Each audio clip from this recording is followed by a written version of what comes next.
અમદાવાદના પોશ ગણાતા બોપલ વિસ્તારમાંથી એક રૂવાડા ઊભી કરી દે તેવી ઘટના સામે આવી હતી. એટલે કે મહાવીરસિંહ સિંધવની જે મોતની ખબર આવી હતી ત્યારબાદ હવે તેમાં ચોંકાવનારા સીસીટીવી ફૂટેજ પણ સામે આવ્યા છે. 8 જૂનની વહેલી સવારે બોપલના અક્ષર લક્ઝુરિયા ફ્લેટમાં પોલીસ છે તેને પકડવા જાય છે અને તે પકડવાથી બચવા માટે એક હિસ્ટ્રી સીટર કે જે ચોથા માળેથી કૂદી જાય છે અને કમકમાટી ભર્યું તેનું મોત થાય છે. આ મૃતક એટલે કોઈ સામાન્ય નાગરિક નહોતો, પરંતુ ગુજસેટોક અને ડ્રગ્સની હેરાફેરી જેવા ગંભીર ગુનાઓમાં સંડોવાયેલો સુરેન્દ્રનગરનો નામચીન શખ્સ મહાવીરસિંહ સિંધવ હતો. નશાની હાલતમાં પાડોશીઓ સાથે મારામારી કર્યા બાદ જ્યારે પોલીસની પીસીઆર વાન આવી ત્યારે ભાગવાના ચક્કરમાં તેનો કરુણ અંત આવી ગયો છે અને હવે તેના ચોંકાવનારા સીસીટીવી સામે આવ્યા છે. નમસ્કાર, ગુજરાત BS9 TV ન્યૂઝમાં આપની સાથે હું છું ભગવતી વિશાવડિયા. તારીખ 8 જૂન, સમય વહેલી સવારના 3:39. આ સમય હતો જ્યારે અમદાવાદના બોપલ વિસ્તારમાં આવેલી અક્ષર લક્ઝુરિયા સોસાયટી ધણધણી ઉઠી.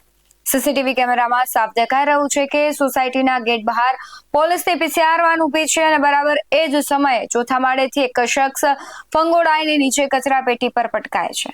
આ કોઈ અકસ્માત નહોતો, પરંતુ કાયદાના ગંભીર ગુનાઓ આચરીને પોલીસથી ભાગતા એક ગુનેગારનો ખોફનાક અંત હતો. મૂળ સુરેન્દ્રનગરના ચુડા તાલુકાના ચોકડી ગામનો રહેવાસી મહાવીરસિંહ સિંધવ છેલ્લા કેટલાક સમયથી બોપલમાં રહેવા લાગ્યો હતો.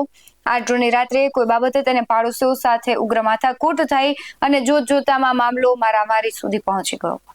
સ્થાનિક લોકોના આક્ષેપ છે કે મહાવીરસિંહ સિંધવ છે તે નશામાં ધૂત હતો અને તેણે પાડોશીઓ સાથે ઘાતકી મારામારી શરૂ કરી હતી. ડરી ગયેલા રહેવાસીઓએ તાત્કાલિક પોલીસ કંટ્રોલ રૂમમાં ઇમરજન્સી નંબર 112 પર ફોન કરીને પોલીસ પણ બોલાવી હતી.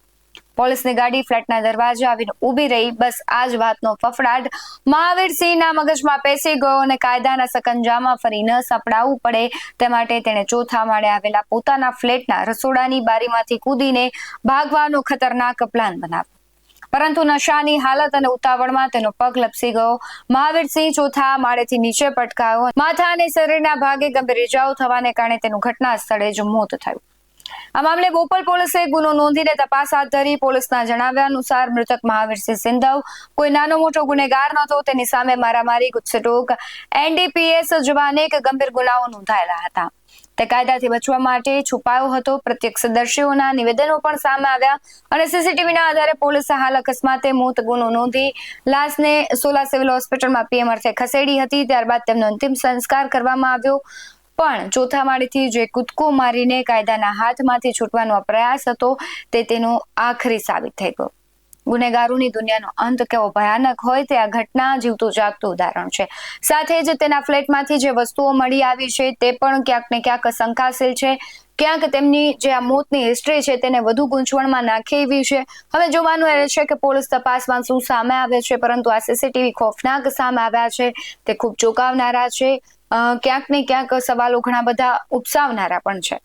તમારું શું માનવું છે કમેન્ટમાં જરૂરથી જણાવજો. બાકી આવા જ વધુ અહેવાલો સાથે ફરી મળતા રહીશું. તમે અમારી YouTube ચેનલને સબસ્ક્રાઇબ કરવાનું અને Facebook અને Instagram પર ફોલો કરવાનું ભૂલશો નહીં.